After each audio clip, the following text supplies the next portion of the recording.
And, that shadow side of leading, if you start to recognize those behaviors in you, those tendencies in you, you want to catch them. You really want to catch them, because that's where the edge is that I was talking about, that I want to talk more about.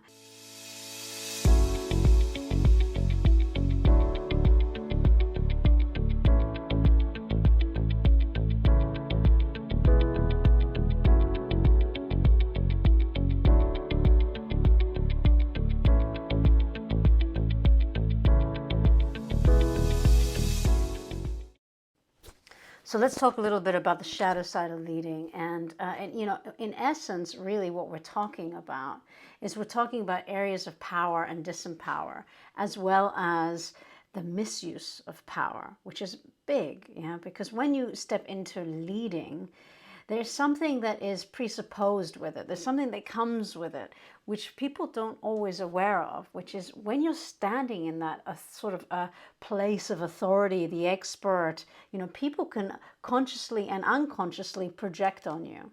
Now, they can project on you like a negative connotation, but they can also project on you that you have something that they don't. And when that starts to happen, and they then have this sort of, role in your life or at your work, and they become the dominant figure and leading the way. If they have a shadow side that's unresolved, that can then, of course, affect how they lead you and how they misguide you, and how that sort of shows up in many different ways. And I want to talk a little bit about it, because it can really be toxic when a leader is not willing to take accountability for their shadow side. So let's define a little bit, what is the shadow side of leading? And then, of course, we want to talk about what is the other side of that, and find your place and where you are on the scale between shadow and being in your sort of natural light, where it's not having to be in front of somebody and, pushing somebody aside in order to be in your natural light, and naturally leading without having to compromise another, for example, So I want to talk a little bit about that, and especially about power. And first I want to say Carl Jung, who's famous in the world of therapy, and that's part of my background. I come from a therapeutic background as well as leadership. I do leader trainings all around the globe for many years, and I've been supporting individuals and teams, groups, and organizations to stepping into their own, empowerment, which of course is the direction we all want to go, and the direction we also want to support and help others to step into. Carl Jung does a lot of work around the shadow in our humanness. And he was one of the first people to really write about it, journal about it, and there's a lot of literature that he's created on the shadow work. So if you really are interested in this particular topic and you want to dive deeper, please check out Carl Jung. You only need to, put the word shadow next to his name, and you'll see some amazing content there for you to read. So what does it look like when we're in the shadow side? What are some of the things that show up when we're not in our authenticity? Well, of course, it's inauthentic, That's the first thing. We're inauthentic. But the shadow side can also be in leading, and not only in leading, it permeates through our life, We don't just sort of cut off from that role and go into another role when we see our family. And if we do, then we have, of course, that split part within us and a very disowned part within us. And that's another aspect to how we cut off from our shadow and then become maybe a pleaser to the partner. And that happens. It does happen, believe it or not. You can get the really big boss who's bossy to everyone, but the moment he goes home or she goes home to the partner, they become submissive or courteous, or, a completely different role comes up. And that is just a split from their shadow, not really owning it in the work environment, but it still exists. It's still part of their personality structure. And we all have the shadow. Let's just be very clear. We all have that part within us where we, feel envious or jealous or insecure, or, we have our own little, routine behaviors of how we sort of self-loathe, or, are hard on ourselves, or I'm not good enough, I'm never going to be good enough, or we compare ourselves to another. So there's that aspect to where the shadow can kind of live and grow. And when it gets a little bit of like in the leading role, it can become dominating, or it can become controlling. and it can become really toxic to people in the environment. And it can also be very subtle in how it plays out. For example, shadow side of leading can also play out where you start to manipulate people, but not maybe overtly. You can be deceptive about it. You can get people to play against people, which is really, of course, poor behavior. Yeah, we don't want that in a leader, but it happens all the time, especially in politics. We're not going to mention any names, but that's really a big place, a big platform of where the shadow side of leading gets played out. But we're not immune to it in our own homes and in our own social environments. We see who's the sort of alpha, and we see if the alpha is in integrity or out of integrity. And we feel it. We feel when we can trust that individual or not. Yeah.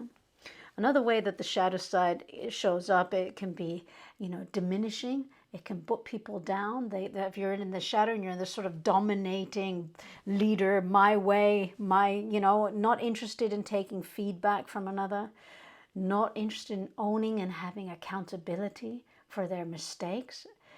How beautiful would it be if we start seeing leaders own their mistakes? Oh gosh, I screwed up. I'm sorry. Yeah. Yeah, that was my mistake. Yeah. And then you just see them sort of lead by, by example. But what we often see is some leaders, not all leaders, not walking their talk. And you know it when someone's kind of preaching one thing but doing another thing on the side. It doesn't feel good. It feels icky. It feels inauthentic. It feels deceptive. You feel like you're being lied to. It's dishonest. And we have, sadly, a lot of what can be attributed with the shadow side is the people who really want to get to the top. And what's often connected with the misuse of power, those people at the top, when they misuse their power, because now they're in the position of the authority. And they can easily become an authoritarian because people start wanting, to please them. It's a natural behavior that we have in our human existence, like it or not. Yeah, there's a behavior that kind of gets set up, unspoken contracts around who's the leader and how we start to follow that individual.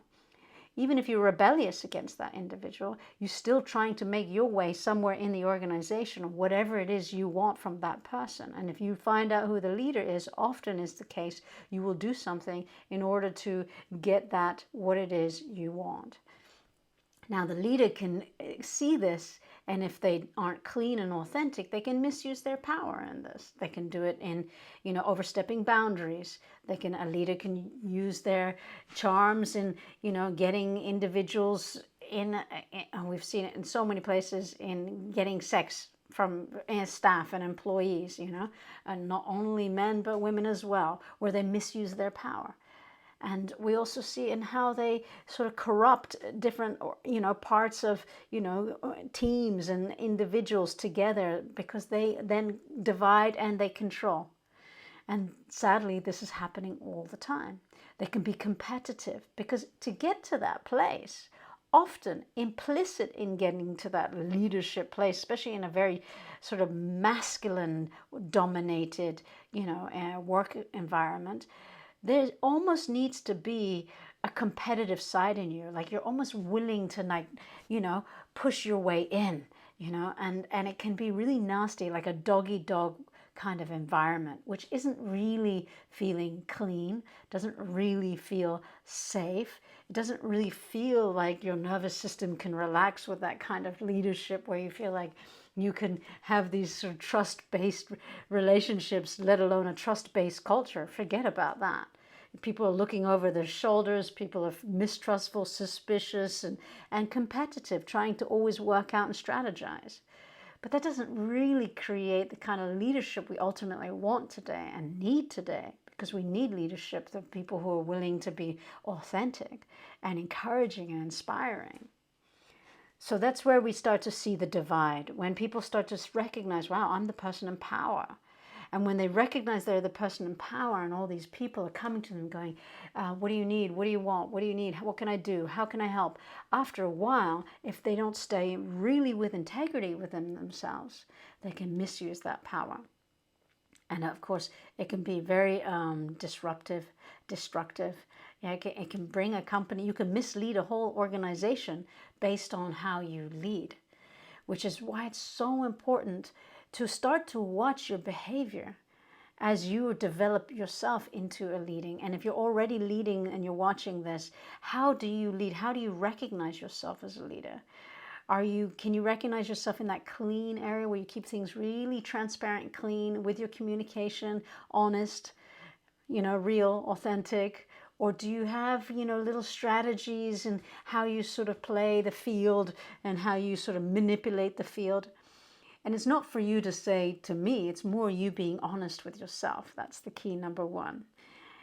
It's a bit challenging if we have a narcissistic leader, because often the narcissistic leader, see me, see me, see me, doesn't often even know that they have the narcissism.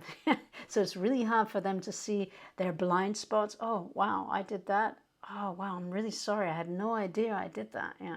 Or it's really hard for them to recognize mistakes, or when they, criticize somebody that they did something, it's challenging for them that they have that. So it can be an extra sort of layer when I work with leaders, because I do leadership trainings. When I work with them, I can see where people get kind of stuck in their way of leading. And of course, they want to break that behavior, break that pattern, and that's why they're there, so that they can develop themselves outside of that sort of old construct that has been so well attuned to,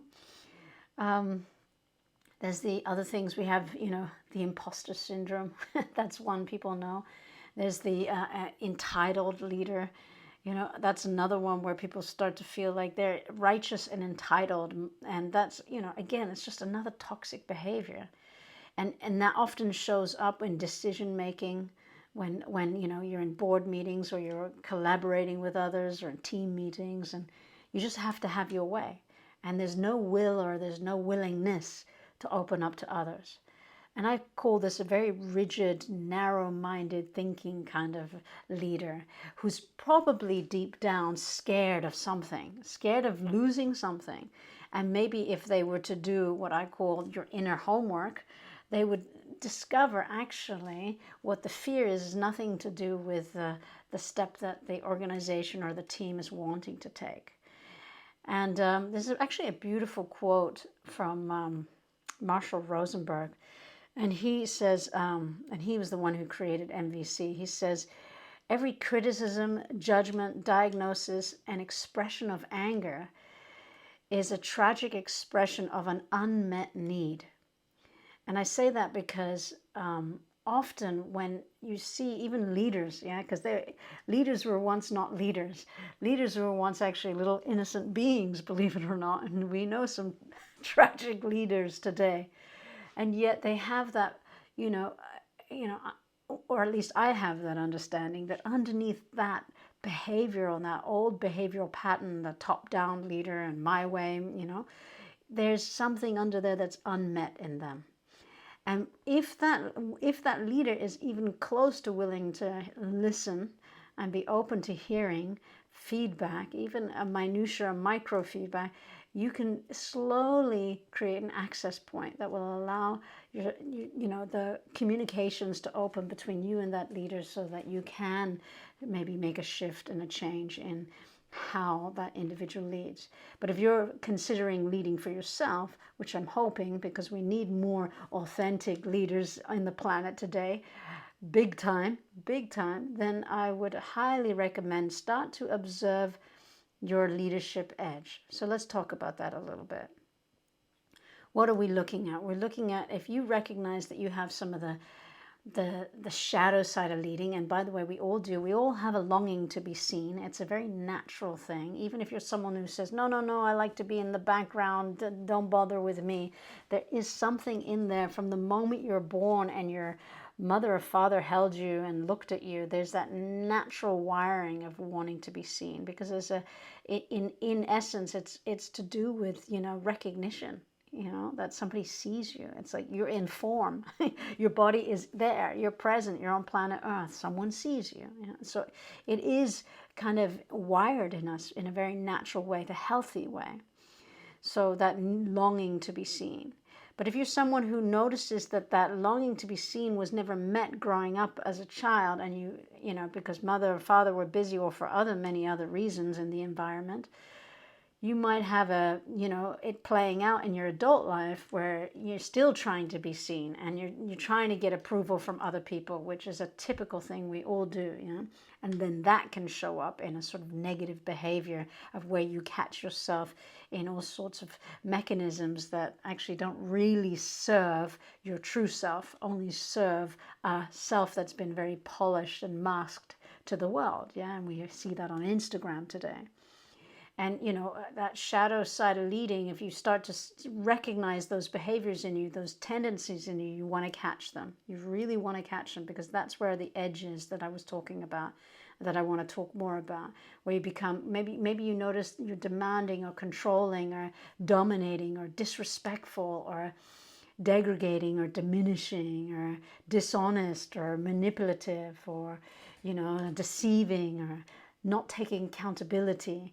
Not respecting people's boundaries. That's a big one, of course, Not walking your talk, or you're competitive, but in a sort of brutal way, Or you're not understanding or forgiving, or you undermine people. And by the way, that's terrible. There's leaders who will shame people at a meeting, or, put people down, or take credit for your task, for their employees' tasks. They take the credit for it, if you're someone who recognizes these things, then especially, and also imposter syndrome and entitlement and righteousness and judging and criticism, if you see that, it's okay. These are sort of negative attributes that we have in our humanness, and it can happen. We can pick these up along the way in our conditioning. We're not making them wrong, but more likely want to be aware of them so that they don't run your life, not only in where you might lead your life, but also in how you relate with others in your personal relationships and your professional relationships. You want to try to be as clean as possible. Otherwise, you'll find yourself having really sort of superficial friendships that are based on an artificial self versus a true self, where you can really be open, honest, real, and authentic with individuals. And that is a wonderful way to lead. Why? Because then other people feel inspired to do the same in your leadership. They want to be around you. They want to come work for you. You become magnanimous. They gravitate to you. So how do we discover that edge? Well, one of the things, as I said before, is to watch your patterns, to watch your communication. That's a big one. Is your communication meeting the person where they're at, or is it above them? Is it telling them, or is it asking them? Is your communication supporting connection, or supporting disconnection, my way, or the highway kind of languaging, And look at your behaviors and your reactions to how you're particularly leading with others. And if you're seeing, you're getting defensive, or you start to see these triggers acting out, as I've listed before, then I would watch where those triggers are in the behaviors and where you want to go in order to protect yourself, so that you can find new ways of leading. It's not always easy because it takes time. We're breaking some old cycle of behavior because some people are really scared to lose their position in how they do their thing, or they're scared that people won't respect them if they're not authoritative enough, and so on. But I have seen time and time again in my work, and myself included, that when we shift our way of leading to a heart-led leading, for example, where it's not just head led, but heart-led, it changes the mindset to a heart set, and it really transforms how you communicate and how you lead others. So what would we be seeing if we start to navigate from this place and lead from this place? We would be seeing, of course, honesty. We would be seeing humbleness, which is beautiful when we see leaders were humble. We would see leaders taking accountability and owning their stuff, going, yeah, I screwed up. That's right. You're absolutely right. Let's relook at this again, or let's figure this out together, or I will go back to the drawing board and get back to you because I can see, I messed up. So there's that ownership, which creates such a lovely feeling because you feel that the leader's approachable, accessible, and reachable. And for me, to have a leader like that means you can have enjoyment with the leader. You actually enjoy going to work because you've got a leader that you really appreciate and respect, because they respect you and they appreciate you. They're generous. Yeah. Some of the things that are really important for me when I'm leading is that I want to inspire people to empower themselves. So my languaging is really towards how can I empower individuals. So I'm not going to tell people what to do. I'm going to ask them so that they can choose. That creates choice and that empowers people. Yes, I have choice. Yeah, and that's important because already they start to go, oh, she's asking me, yeah, as opposed to telling me. And it already sets a particular tone in how you lead others. People feel it. Yeah. Another big one I have, which is inclusivity.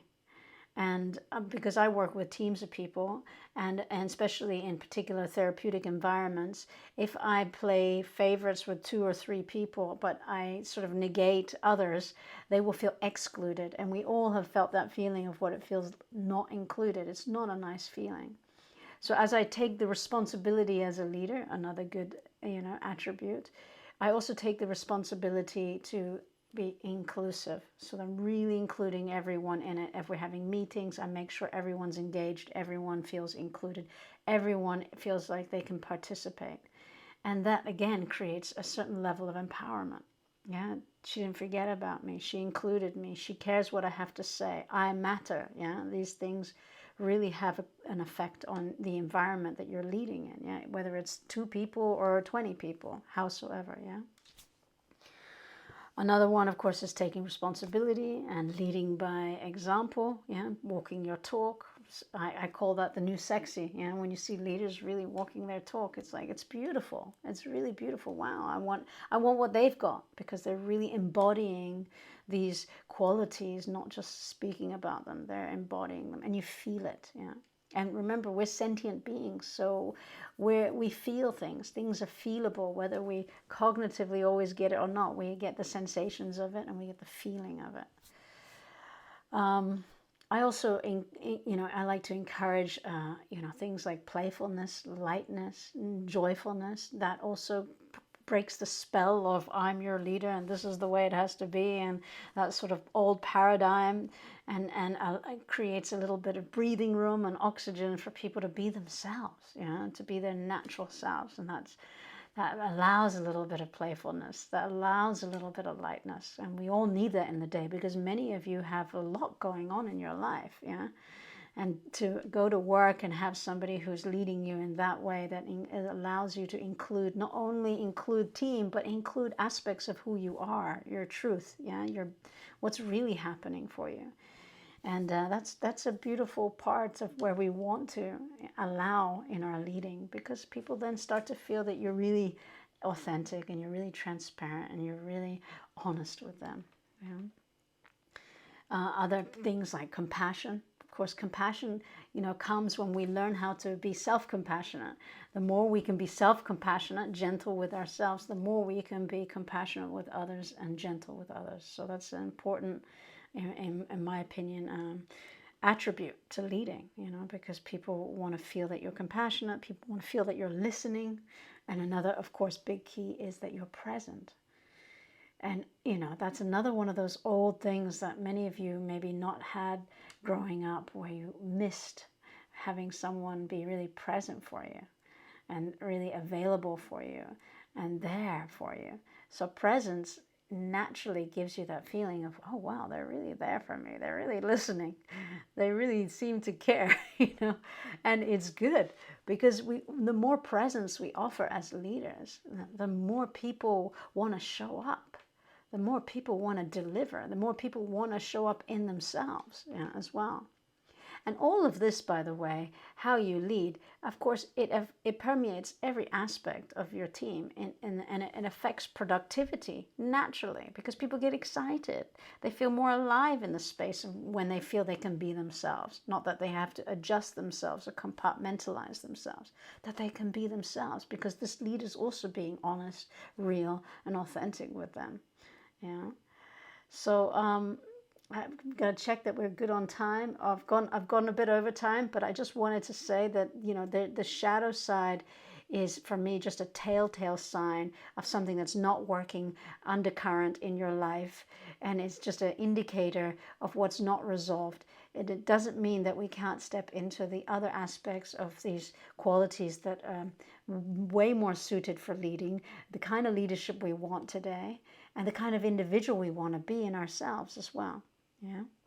So I want to thank you all for leading. And you know, just to say, if you're interested in going a step further into this work, we're doing a course, and you're more than welcome to come to the course. It's also all about leading. So we go even further and we dig deeper, and I have an opportunity to work directly with you.